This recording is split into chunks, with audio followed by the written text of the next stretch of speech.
E Luz Câmera Cai de hoje traz uma pessoa assim muito alegre, é o Vicente da Costa, uma pessoa que nasceu lá em São Paulo, mas desde cedo frequentava Itanhaém e hoje está aqui conosco na CAI para contar aí a sua vida, a sua trajetória. Os caras mais antigos aí vão lembrar da Cachaça da Costa, não é isso? Da cachaçaria. Na cachaçaria. Meu amigo, que bom estar com você aqui para bater um papo. É um prazer enorme estar aqui com você. Voltando para a CAI, né, que já me recebeu uma vez na época da cachaçaria como associado e ainda membro da diretoria naquela época. E agora, através dos artesãos, nós voltamos a ingressar aqui na associação tão conhecida e tão bacana da cidade. Que legal. Bom, ele naturalmente é filho de português. Ele falou agora há pouco meio que é Costa Videira, né? Quer dizer, olha só, qual o português que não sabe o que é uma videira? E ele tem o sobrenome da videira. Né? Não, e mais, o vinho Videira de Portugal era fabricado pela família do meu avô. Videira. Lá no norte? Lá no norte, lá em Chaves. Montes, em Chaves, olha, a cidade bem ao norte de Portugal. Bem ao norte. E tinha uma curiosidade que meu avô, Chaves é bem na fronteira com a Espanha. Ele ia namorar de bicicleta, porque a minha avó era espanhola. Ainda? A minha avó se chamava Purificação Nunes Garcia. Olha. E ele ia de bicicleta. Na Galícia, né? Na Galícia, lá na Galícia. Que legal. A minha família também é portuguesa, né? Loureiro, né? Então tá aqui também. Não é? Que é uma caça de vinho, Loureiro, também do norte. Também do vinho verde. Vinho verde. Isso. Pois então, assim, a sua vida sempre em São Paulo, como garoto, frequentava aqui, porque todo mundo tem uma referência com Itanhaém, é incrível, né, Vicente? Foi a vida inteira. A vida inteira, desde pequeno, vinha para Itanhaém, porque nós tínhamos parentes que tinham casa lá em Cibratel. Cibratel não era nada do que é hoje, né? As ruas ainda eram todas de areia, o ônibus parava em frente lá tinha, ontem, nessa época não tinha a Taberna Básica, mas tinha o Robalo, que era na mesma esquina, né? Um de cada lado da rua, ali tinha um restaurante Robalo. O restaurante Robalo. E o ponto do ônibus final era ali. Opa! E aí você ia para o Cibratel como? A pé? Ia a pé, andando, embaixo no solão, naquele areião, porque era um areião mesmo. Você tinha que pegar toda a avenida que hoje se chama Roberto Ivaquishi Uraguchi, e aí pegava a Avenida Peruíbe e aí entrava lá, a casa desses meus parentes ficava atrás do hotel. Pô, interessante. E bem, lá em São Paulo você sempre tem uma vida legal, né? Seu pai trabalhou como bom português, né? Batalhou bastante. Sim, meu pai trabalhou a vida inteira. Ele tinha muitos negócios. Meu pai, tinha uma casa bancária.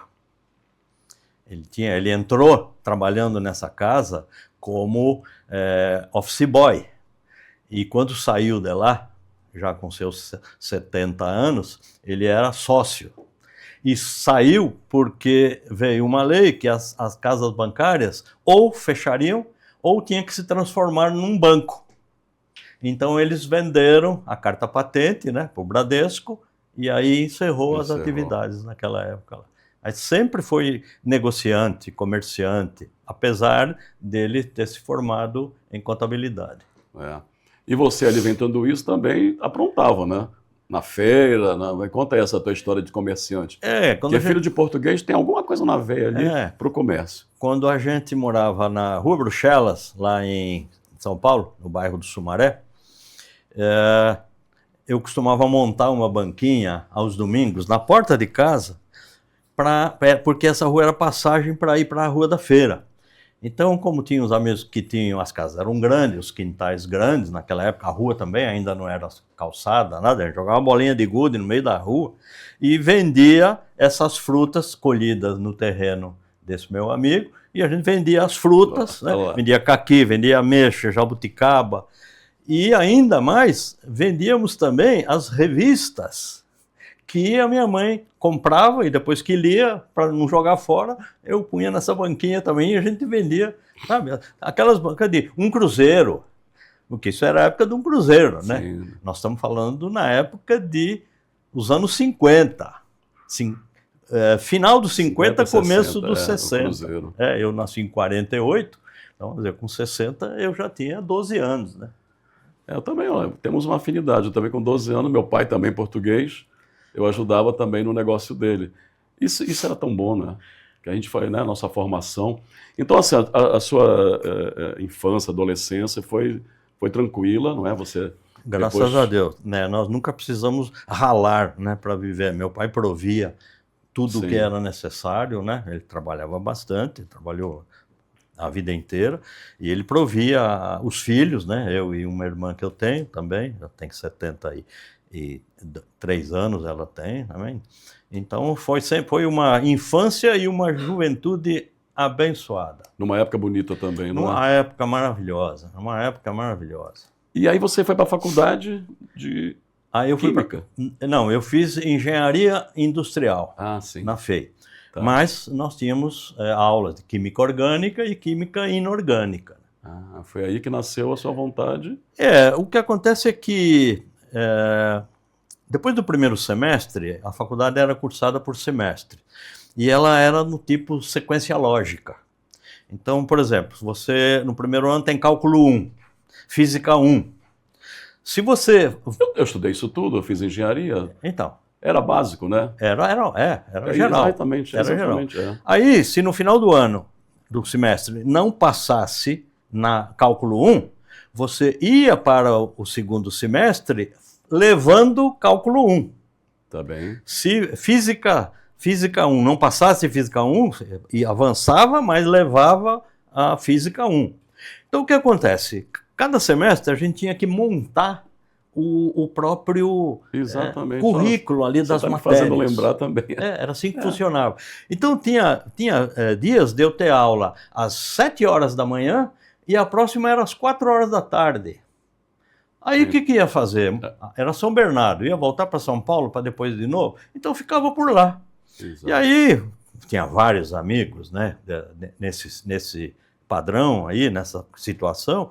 E a gente saía lá, tinha um boteco lá perto que tinha a mesa de sinuca, então a gente ia para lá para passar um tempo, comer alguma coisa, e o pessoal aproveitava e tomava uma caninha.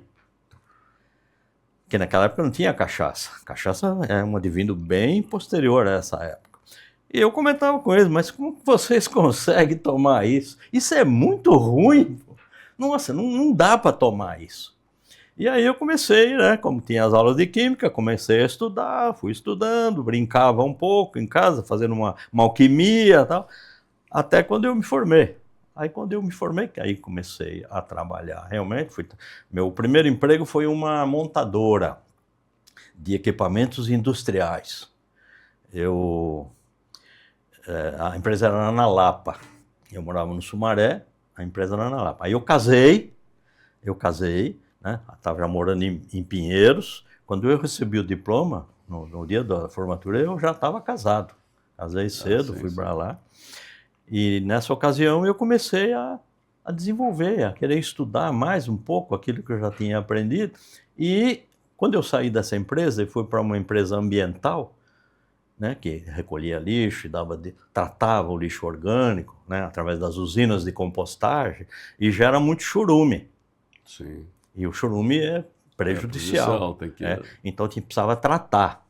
E o pai do churume chamava-se professor Kiel, que lecionava na Exalc, Escola Superior de Química de Piracicaba. Então eu fui para lá para aprender a tratar o churume.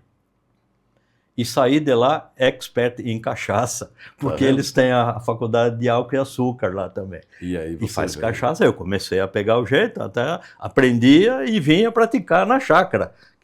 Comprei um alambiquezinho pequenininho, que a gente esquentava ele em cima do fogão a lenha. Eu, minha mulher e meu pai ficava ali curtindo, alimentando a lenha do fogãozinho. Né? Essa chácara aqui já em Itanhaém? Aqui em Itanhaém. Foi nessa primeira casa que nós construímos em 73. Eu me formei em 73, já fiz o projeto e já construímos essa primeira casa lá em Nova Itanhaém. E ali começou esse gosto. Mas você fez cerveja também, não foi? Pois é. Eu antes de fazer a cachaça, eu comecei a fabricar cerveja artesanal. Tá, mas isso foi nos anos 70. Nessa época não se falava Não tinha essa febre que tem hoje, sim. centenas de rótulos diferentes de cachaça. Eu comecei a fazer cachaça, cerveja, em casa, fazia para o meu gosto, né? E fabricava, né? E era um processo tão artesanal que às vezes de madrugada eu acordava assustado com uma garrafa explodindo lá no quintal, né? Porque a fermentação, né? Você quando engarrafa, a fermentação não pode estar zerada, ela continua fermentando aí num residual dentro da garrafa, que é o que depois gera a espuma, né? Então, às vezes em quando eu tirava um pouco antes e formava uma pressão muito grande e estourava as garrafas. Mas a minha cerveja, sim, ela não ficava assim tão bonita aparentemente, porque a filtragem dela era muito rudimentar, né? A gente filtrava em aquele coador de pano mesmo. Então ela ficava um pouco turva. Até para o pessoal que ia em casa, quem tomava cerveja, eu servia em copo de alumínio, que era para não ver a cerveja. O sabor era bom, mas a cor, né? E aí, como tinha que, para continuar isso aí, tinha que investir em filtro, né? Filtro prensa, uns equipamentos mais pesados. Aí eu falei, não, aí para de fazer cerveja. Aí foi quando essa época que eu comecei a fazer a cachaça aqui na chácara em Nova Itanhaém. Cachaça da Costa. Cachaça da Costa. Quem toma gosta. Exatamente. Então, assim, muita gente hoje, seus amigos de muito tempo, tem essa grande lembrança, né? Sim. Porque você abriu o comércio, então, aqui. Foi, abriu. Grande, não é? Sim, abrimos um comércio, só que a gente, como trabalhava em São Paulo, de segunda a sexta, eu e a minha esposa, só nós que trabalhávamos na venda, só sábado, domingo e feriado. Eu tinha um casal que morava na chácara, que eram os caseiros, né? Ela cuidava da parte da casa e ele cuidava da parte de jardim e também um pouco de engarrafamento das cachaças. Ou quando a gente engarrafa, rotulava, ele me ajudava durante a semana para no sábado e domingo eu ter um volume ali disponível nas prateleiras. E a cana-de-açúcar? De onde você trazia isso? Eu comecei a plantar lá. Também? Eu comecei, porque a área era grande. Sim. Então foi a primeira coisa. Meu pai gostava de garapa. Então eu tinha uma moedinha pequenininha e para fazer a garapa para tomar, né? Com limão, com abacaxi e tal. E aí, pô, pai, vamos testar, vamos tentar fazer destilar uma cachaça. Foi quando eu comprei esse alambiquinho e a gente fazia lá no fogão a lenha. E nessa época o itanhaense tomava a cachaça da Costa. Estava começando, né? Estava começando. Porque o que acontece é que nós construíamos a chácara lá e ela chamava Chácara da Costa, né? Que da Costa é o nosso sobrenome. E aí nada mais justo do que dar o nome da cachaça de Cachaça da Costa e construir a Cachaçaria da Costa. E aí essa empresa, Cachaçaria da Costa, é que foi registrada e que era associada da ACAI naquela época. A empresa Cachaçaria da Costa, comércio e distribuidora de bebidas. Isso, anos 80? Não, certo. Isso final de 90. De 90 já? Já estava acabando o século. Isso. Quando a gente fazia. Então, eu lembro as pessoas falarem que tinha uma festa que é Santo Onofre, se não me engano. Tinha. No último dia do ano, no dia 31 de dezembro, às 3 horas da tarde... Dia de São Silvestre. Pois é, no dia de São Silvestre, a gente fazia a corrida de Santo Onofre, às 3 horas da tarde no Areião. Quem promovia essa corrida, hoje é secretário do Turismo, né, que é o Rodrigo Zanella. Isso. Ele promovia. O pai dele era envolvido nisso. O pai dele era envolvido nisso, naquela época. Ele começou assim. E aí também tinha cachaça junto, você ia também então, junto? Então, eu era um dos patrocinadores da corrida de Santo Onofre. Então, o nome da cachaçaria estava sempre nas camisetas, né, que vendia, e cada interessado, né, cada participante da corrida, ao se inscrever, ganhava uma camisa, né, seu número do peito, e ganhava 8 latinhas de cerveja. Nossa, e um copinho da Cachaça da Costa. É para encher a cara. Porque a corrida era assim, você, para largar, tinha que tomar a primeira latinha. Aí, durante o percurso, tinha os postos de verificação e em cada posto tinha uma latinha que você tinha que pegar e tomar. E só saía desse posto com a lata vazia. Ah, então era uma competição Era mesmo. uma competição mesmo. Que Os bacana. homens tinham que tomar 8 latinhas e as mulheres 6 latinhas. E ganhava quem chegasse em primeiro lugar, naquele Seja homem ou mulher. Você tinha a premiação para o masculino e para o feminino, né? Inclusive teve uma que foi vitoriosa, que ela correu defendendo o nome da Cachaçaria da Costa, né? Tem essas fotografias de lembrança. Né? E o nosso Santo Onofre, que naquela época, hoje ele faz parte da Secretaria da Cultura, que é o Ivan. Ah, é? O Ivan, ele era o Santo Onofre, só que ele era um palito, magrelo, agora ele cresceu, engordou, tá, e trabalha junto com o Rodinaldo lá na Secretaria da Cultura. Que bacana, que essa parte da história que eu não conhecia. Eu sabia desse Santo Onofre, que era essa corrida, eu achava que era tipo o Bauernfest, sabe? Bauernfest em Petrópolis, a Oktoberfest também lá no sul. Não, era uma competição mesmo. E eu levava para essa competição um tonel de 60 litros, era um tonel de madeira amendoim, com 60 litros de cachaça. Ia tudo. E cada participante ganhava um copinho com o impresso da Cachaçaria da Costa, e terminada a corrida, ia todo mundo lá para o tonelzinho e só parava quando secava o tonel. Você está de brincadeira. Então, 60 litros de cachaça depois de ter tomado 8 latinhas de cerveja. Eu já falei para o Zanella assim, vamos recuperar isso aí, é tão bacana, né? Isso fez parte durante vários anos do calendário da cidade. Aí depois, como várias outras coisas, como a Febanita, por exemplo, que também fazia parte do calendário, ficou esquecida e precisava retomar essas tradições da cidade. É interessante isso, e assim... Você, além de tudo isso, e assim, numa recuperação também da nossa cultura, os seresteiros também, onde você participa, né, Vicente? Nós fizemos agora, na semana passada, nós completamos 1 ano de seresteiros. Nós fizemos um passeio na cidade de Conservatória. A terra da música. Ela é conhecida como a cidade da Seresta. Sim. É uma vila, na verdade, que fica lá no Vale do Café, onde tinha muito café, porque está bem na divisa com Minas Gerais, né? Mas pertence à cidade de Valença, no Rio de Janeiro. No Rio de Janeiro. Isso. Eu morei em Petrópolis. Pertinho. Sim, né? Eu conheci. E aí nós fomos com esse grupo para lá para participar, né, para conhecer a história da cidade, ver as serestas, né? Você tem lá muito, muito bacana. A gente acorda de manhã cedo, no café da manhã da pousada já tem música ao vivo. É um violão, um piano, um violão, um cantante ali. E você vai almoçar em qualquer restaurante da cidade, tem música ao vivo. Você sai para jantar, todos os restaurantes têm música ao vivo. A cidade respira música. E nós fomos num grupo grande, aqui com a nossa agência, que é a Camper, né? E nós tinha mais de 50 pessoas de ônibus. Na volta, todo mundo conversando, estava ali trocando ideia, tal, e surgiu a ideia de se criar o grupo dos seresteiros de Itanhaém. Esse grupo foi criado dentro do ônibus, na vinda de Conservatória. E agora fizemos 1 ano já. Então não é um grupo antigo? Não, é um grupo... Tem pessoas, né, que participam desse grupo que sim. Viveram a época do Ernesto Zuarg, né, porque nós temos um repertório, um deles que só canta Zuarg.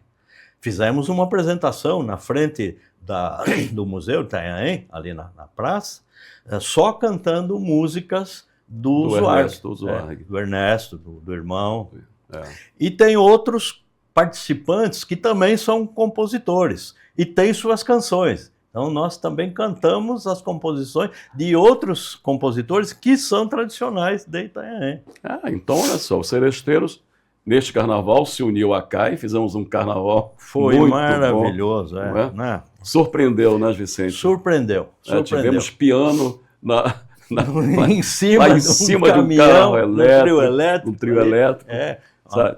Então, e foi só o primeiro, porque isso vai entrar no calendário da cidade. E voltando a falar do Zanella, que é o Rodrigo, é o secretário de turismo, ele, assim, foi meio reticente em nos colocar no desfile da escola. E o secretário, né, de cultura já mexeu os pauzinhos para que no próximo carnaval a gente não seja o último bloco, e sim o primeiro bloco, a abertura do carnaval. De tanto sucesso que os seresteiros fizeram no carnaval. Mas tem a nossa ajuda, viu? Sim, vocês iam fazer lá uma apresentação no Soarão, tô lembrado. Botar essa força da CAI para juntar nisso aí. Foi. A gente tinha conseguido autorização para fazer um bloco de arrasto lá na região do Satélite. Do Satélite, Isso. Tá. E aí, como a CAI já tinha feito um carnaval anteriormente... De Nova Orleans. De Nova Orleans, né? Aí se juntaram, né? Se juntou a fome com a vontade de comer. E deu no que deu. Foi um carnaval sensacional. Muito querido pelo povo. Os secretários também têm dificuldade muitas vezes, né? Porque é uma novidade e o carnaval é disputado, você vê, né? É apertado também os horários naqueles 3 dias, né, de apresentações. Mas a gente surpreendeu e com certeza o secretário, que ainda vai estar na pasta no ano que vem, bem merecido, né? Bem merecido. E juntando com o outro secretário de Cultura. Também. O Rinaldo, uma secretaria nova. Está fazendo um bom trabalho. Um trabalho excelente. Então nós estamos caminhando aí para, né, na cultura, né, num caminho bem... Cultura e turismo é um bom caminho que está se formatando aqui na cidade. Né? E tem que andar junto. Tem que andar junto. Porque os dois são intercambiáveis. Sim. E pegar esses fragmentos todos, né?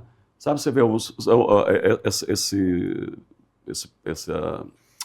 como é que chama, do Seresteiros com o Santo Onofre e outros mais, né? E os artesãos da cidade também, os artesãos. Né? Então, se a gente fica juntando tudo isso, você consegue fazer uma grande coisa. Então, assim, é mais uma coisa que nós da CAI gostamos de participar. Nós agradecemos, né? Eu como artesão da cidade, né? Agradeço à CAI pelo acolhimento que nos deu para os artesãos. É a primeira vez na história... são nossos associados agora. Agora somos associados da CAI. Que legal, que bom. Mas é isso, Vicente, a gente vai pegando, como eu disse antes, né? Coisinha daqui de lá e costurando algo maior. Você vê, tem tantas cidades que tem uma cara específica, né? Você fala conservatória, você pensa em música, né? Exatamente. Você fala numa cidade lá do sul, Blumenau, ou a Cidade da Luz lá, você pensa, né, num Natal maravilhoso. Gramado. Gramado, né? Aí aqui em nossa serra, esse Campo do Jordão, você pensa frio, acolhimento. Chocolate quente. Isso. Agora, sim, nós na cidade temos que reconstruir tudo isso, porque nós crescemos e nos perdemos um pouco, eu acredito isso. Mas tem tanta coisa a resgatar. Tem, e isso está começando a ser resgatado agora, porque o nosso secretário de Cultura, ele está colocando, né, como de maneira geral, que a gente tenha produtos com a identidade de Itanhaém. Exato. Né? Inclusive tem a possibilidade agora de ser criada a carteira do artesão de Itanhaém. Ótimo. Né? É uma situação diferenciada, e é para Itanhaém, com produtos de Itanhaém, que relevem, né, e transmitam a cara da cidade, a identidade de Itanhaém. Exato. Isso é muito bom. Aí houve um período que você teve que parar, né? Você teve alguns problemas de doença, né? E depois você acabou com o alambique, né? Pois é. Em 2007, aí foi descoberto que o meu PSA tinha extrapolado 7. O limite é 4, ele estava em 7. Aí eu chamei os meus filhos, né? Falei, bom, a gente não sabe dessa doença, né? Ela é uma doença muito deprimente, né? E... Todas assustam, né? Pois é, mas aí eu chamei meus filhos, eles queriam tocar o negócio e cada um tinha a sua vida, não quiseram mais. Aí foi que eu vendi todos os equipamentos, os tonéis, fechei a empresa, né? E só guardei o estoque. Engarrafei todo o estoque que eu tinha. Ajudou a superar a doença. Pois é. Você não parou de tomar umazinha de vez em quando, mesmo que escondido da sua esposa. Durante o tratamento não, né? Que eu fiz um tratamento de radioterapia, né? Foram Sim. quase 3 meses de tratamento, aí não podia nada. Mas, como essa cachaça era um produto que foi feito para o meu gosto, eu sempre comento com o pessoal que eu faço cachaça para quem não toma cachaça, porque é um produto diferenciado. E continuo, até hoje, né? O meu aperitivo antes do almoço é uma dose da cachaça. E foi dessa maneira que meu pai viveu até os 92 anos. A colocar no café? Não. Como bom português? Não, ele tomava antes do almoço. E a minha mãe, que também gostava, foi embora com 99. Olha lá, cachaça. Ainda tem algumas garrafinhas, viu?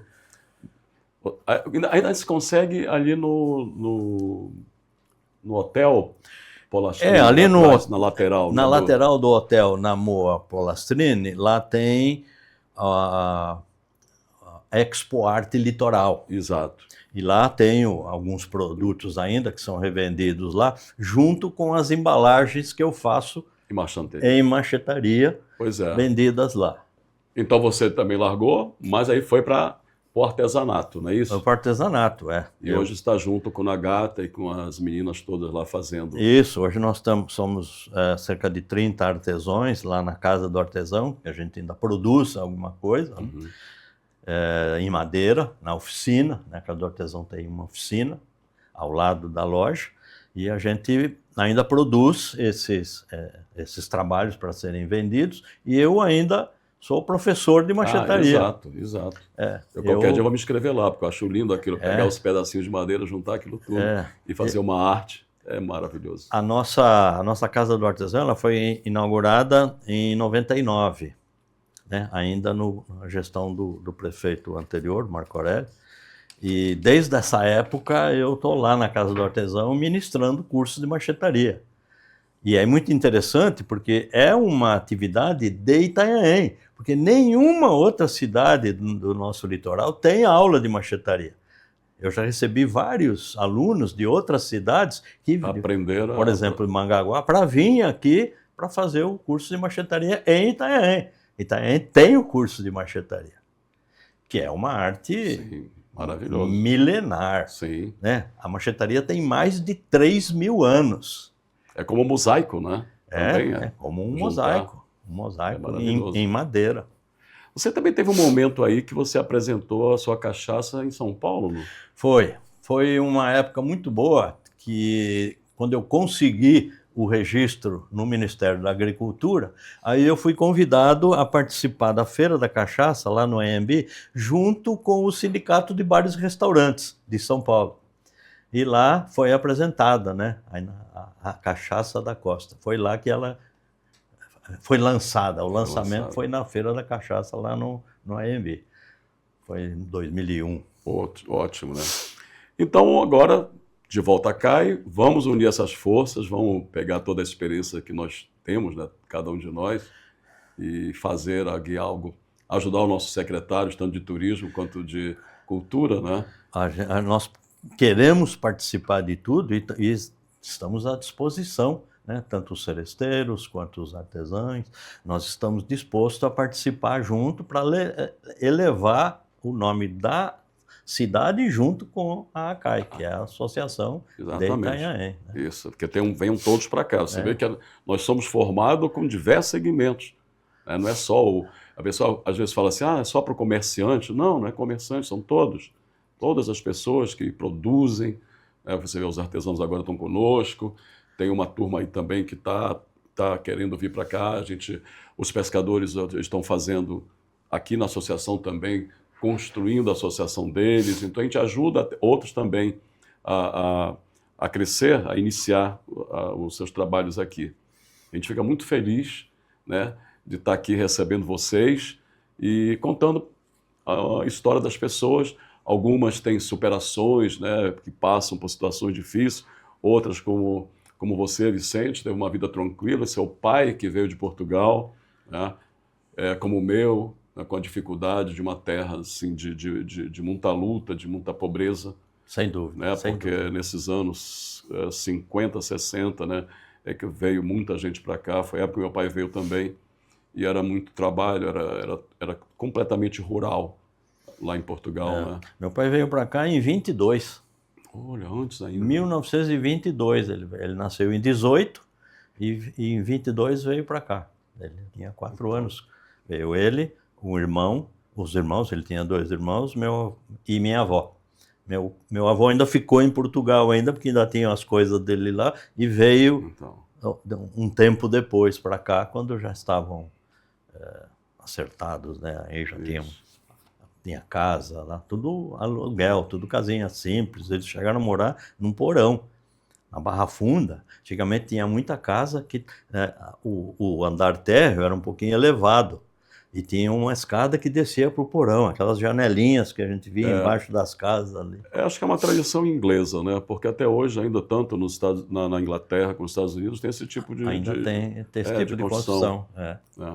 Então eles trouxeram para cá, porque os portugueses e ingleses sempre tiveram unidos ali na história e alguns lugares funciona, né?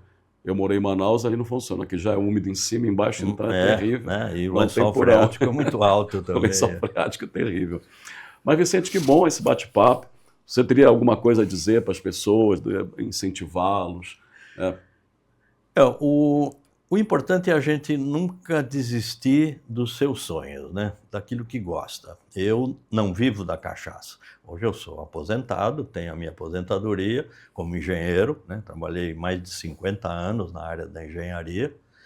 Eu sou formado em 73 e a marchetaria e cachaça sempre foram um hobby para mim, algo que eu gosto de fazer, eu tenho prazer de falar sobre isso. E o fato de ter prazer é o que mantém a gente vivo, que mantém a gente ativo, né? Porque quando a gente faz o que gosta, eu acho que é muito bom. Então, a gente tem que procurar sempre fazer aquilo que gosta.